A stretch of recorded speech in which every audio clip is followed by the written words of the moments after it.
All right, ladies and gentlemen, did 12 sets of 1 vertical jumps. Knees feel much better than last week. So, knock on wood, we're gonna be able to do a little bit more than we did last week as far as our squat workout. The reason I like plyos, when you're using like a field athlete who runs the sprints for recovery and they're recovering from something, there's different phases of that recovery process. One is going to be rest, let the inflammation come down, let the area actually heal. 2 is going to be start introducing tempo and really endurance work for that tissue. So someone is coming back from knee surgery, you don't just load them on a heavy weight. No, you'll do tempo work, you'll do high repetition endurance work for that tissue. And after you build sufficient strength for that phase, you move on to heavier loads. And that would be, squatting with the bar on the back and actually using and progressing those lifts with heavy loads. And that's where a lot of lifters will stop, obviously, because it's not beyond our sport to run, jump, and sprint and things like that. But at least with an idea I've been playing with, I think that is a mistake. And that in the off season, and maybe in the beginning of prep as well, we should be focusing more on the next phase after that heavy loads, and that's going to be introducing explosive, reactive, plyometric type movements.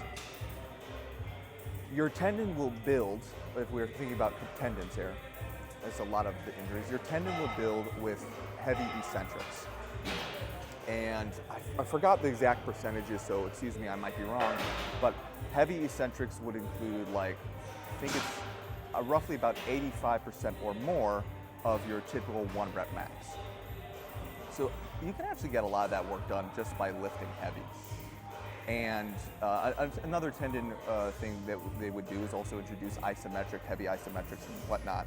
But that tendon building strength is going to be done with 85% and more with a certain movement or pattern. Well, we're already kind of doing that work. When we're healthy and we're pushing our heavy weights like we're supposed to, we're frequently touching 85% or more with our workout. So that tendon is getting stronger, and that's why you get stronger in the gym. But if we want to expose ourselves to a stimulus that is greater than what we experience in the gym, I believe we need to move on to explosive plyometric type work. The tendon will stiffen and we'll get stronger in that way. And also another thing people probably are missing out on is that we get kind of a proprioception or like a kinetic or movement awareness of that joint. And I haven't done a ton of research, so I could be wrong, but that's my theory, is that if you have knee issues, progress up to the point where you can lift heavy again, and then progress further into jumping like I just did. So we can get a better co-contraction of the muscles there. We can stabilize that knee joint better. We can stiffen those tendons. Everything's nice and tight to what we're doing. And I believe that will kind of give us an injury preventive type thing. And also, in my past experience over the last week, going from my knee was really hurting after that broad jump that I slipped on. That's what caused the injuries, the slip. I did very light sprints later in the week, knee started feeling better. Started introducing heavier weights, knee started feeling better. Now, today I started introducing jumps again, knees feeling better. It's all part of that recovery process. And I believe especially if you're dealing with a chronic injury, when you're lifting heavy weights, that so many lifters are you spending any time in that next phase of the recovery process? If anything, it's worth a try. All right, so today it's basically the same layout as last week, because I was only able to get that 1 set with 705 PR, but can I get 2 sets of 5, an RP 8, RP 9, and then can I get the pause back downs afterwards?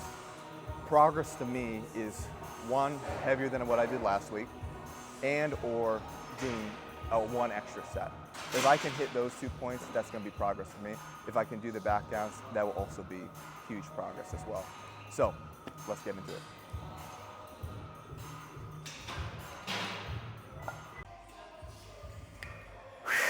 Go.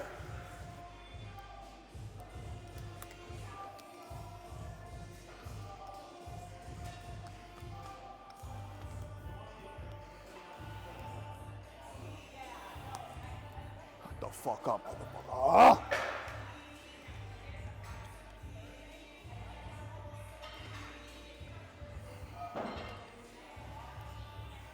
All right, for 5, here we go.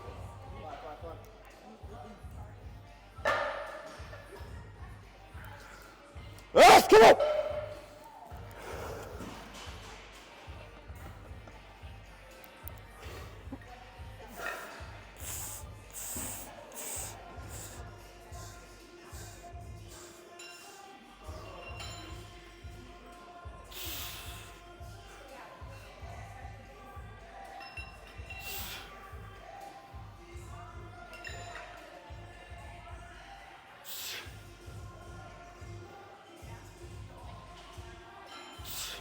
Yep, here we go.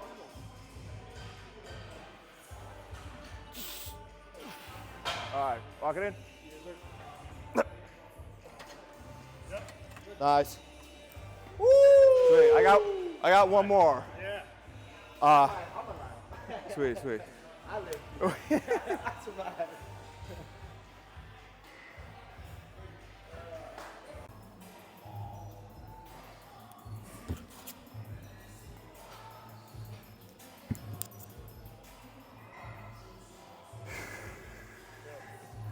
Come on!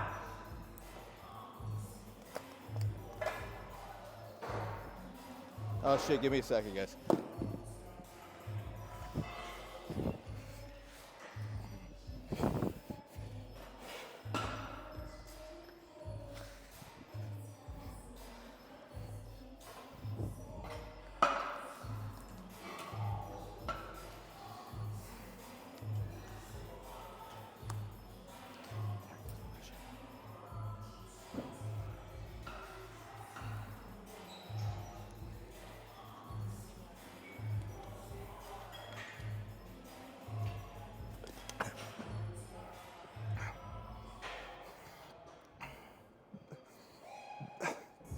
Let's go! Ah, come on! Go!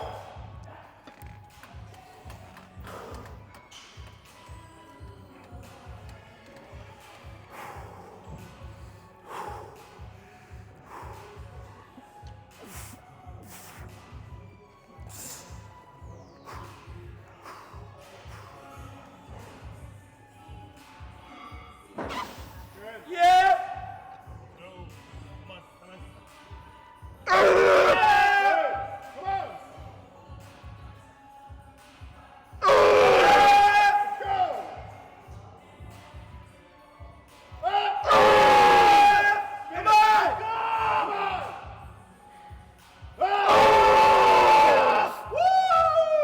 All right, in. What?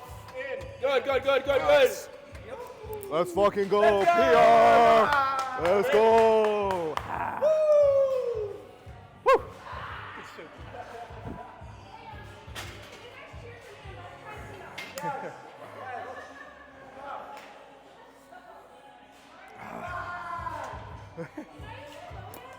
Yeah. I need the ammonia. Come on.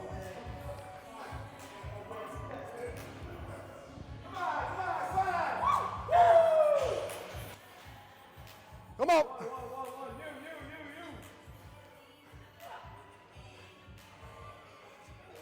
Let's go! Be cool, let's go!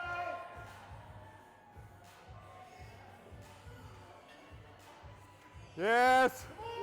Easy weight. Come on. Yeah, there we go. Yeah. All right, guys, 7:16 for 5. I feel like much better depth. I haven't looked at the video, much better depth than last week. Much better energy than last week. It was more difficult than last week, but I actually felt like it moved better. It sat better on my body. And the biggest win for me is that I did that 660 beforehand for 5. Knee felt pretty good. Did the 716 for 5. Knee feels great. So big wins all around there. Now, unfortunately, my left knee, I'm getting a lot of soreness on the top of my patella, the kneecap. I'm not too concerned, but it's to the point where if I pushed it, it might be something of worth concern. So I'm going to be cutting, unfortunately, again, my squat sessions short this week. Now, like I said prior, it's still a win today. It's still a big win today. I got 2 sets in versus my last set of last week, and I did a heavier weight versus my, the 705 of last week. So I have still yet to be able to kind of push to finish the entire session, but I'm giving my body time to adapt to the heavy weights, and we have to be smart. I want to talk a little bit about the mindset going behind this. Someone who's really obsessed and in love with what they're doing, like I am.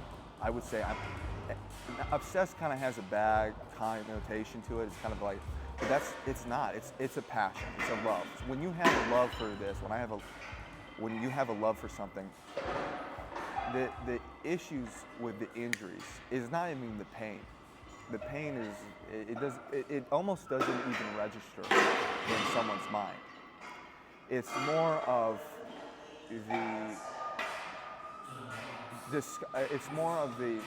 the worry is one, but the frustration with the not being able to do the work. You get some people, and that's a good change for some of you guys, maybe novices and you who don't understand this yet.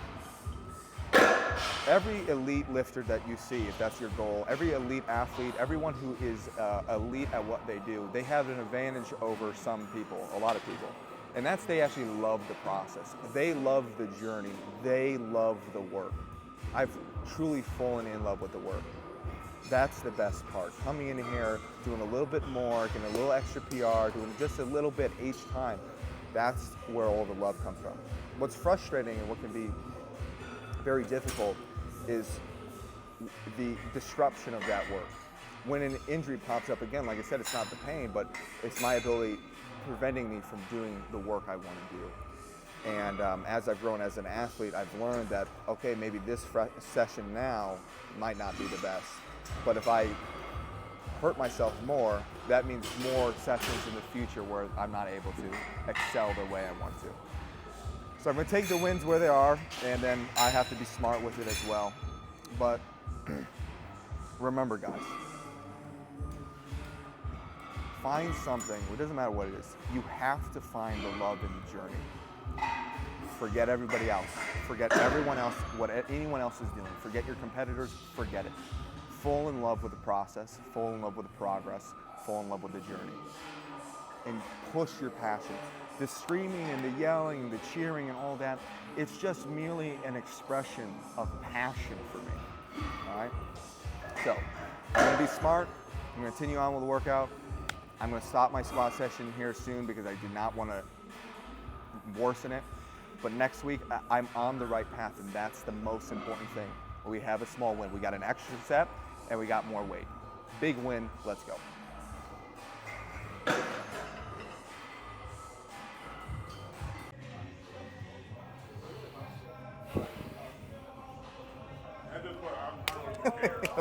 What's up, man? Oi. All right, Post legs. What's up? post-leg workout, Kavan also had some squats. Kavan is an athlete of mine. We've known each other for about 2-3 years now. Yeah, 2023. I think I was like, yeah, like I wanna compete. Yeah. So we had one competition, and then Kavan unfortunately took a little bit of a break. Yeah, a little hiatus. A little hiatus. 9-month vacation type shit. And you also dropped a little bit of weight. I did. You still look good. I Don't did. worry. He did not say that when he saw me. He was like, "Damn, you're small." I was like, "Oh God, thanks." But I think we started working together. Yeah. Was it 12 weeks outside of your meet, or was It was July, so July to October, whatever, how many weeks that is. 12, yeah, 12. Yeah, about 12 yeah. weeks. And hit all-time PRs at a lighter body weight, and finally deadlifted that elusive 622. That motherfucker. God damn. Yeah, got huge. him. He was marked. He was marked since day one. I was like, yeah, I'm getting my get back. Yeah. Anyways, guys, I would like to introduce you to Kavan. He, I believe, is going to be a national champion one day if he sticks with it, and possibly a world champion as well. Obviously, he's a workhorse. He got the genetics as well. But the biggest thing is,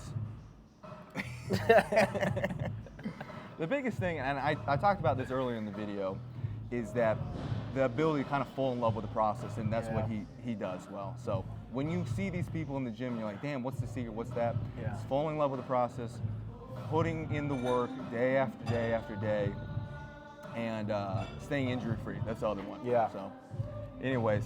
That's definitely a big thing too. Like a lot of people, like they always ask, dude, like how do you do it? It must be genetics. Like, yeah, it could, 40% be genetics, but a lot of people have the genetics, but they don't take the shot. They don't take the chance. They don't put themselves in the space to be able to realize what their genetics can kind of materialize into when it comes to like strength and capability. So like a lot of it that I give my thanks to is just like personal development, constantly always, putting myself in that space of discomfort where, the choice exists that I could just stop right here, or I could also make the choice to do one more, to do 5 more seconds, to do another ab exercise on top of that. And it all comes from it compounds. It's one day showing up, doing 1% more, and then doing 1% more that day. It's like, it's so cliche, everyone says it, but it's like, it is literally just showing up and doing a little bit more until you are just doing so much that you're so used to that your work output is just something that you just don't get from just showing up once and every now and then. You only get it from doing it again and again and again and again and again. And that's what I give my ability to, is that just, not even me, it's just that compound effect. Yeah, I think 2 points I want to touch on there. My coach told me once, he's like, listen, at the top, everyone has genetics, literally everyone. Type shit. And I mean, it's true. It's just like everyone at the top has genetics. Everyone at the top is working hard. It kind of comes down to that mentality. Yeah. And it also comes down to, do you actually like love what you're doing? Yeah. And I would say both of us really love what we're doing, loving life. The other thing too is just expanding on that point. You have amazing abs. Like way big. His abs are like fucking blocks. Yeah, he hits. I mean, how many sets of abs do you hit a week? He only gives me like 4 sets. I try to do at least 8. At least 8. So on the days it doesn't prescribe it, I'm still gonna do it because I want my 8-pack. They're not like, your fanny workout. It's like you're hitting them hard. Yeah. So again, to that point, it's like a guy with big arms. Well, he also loves training arms.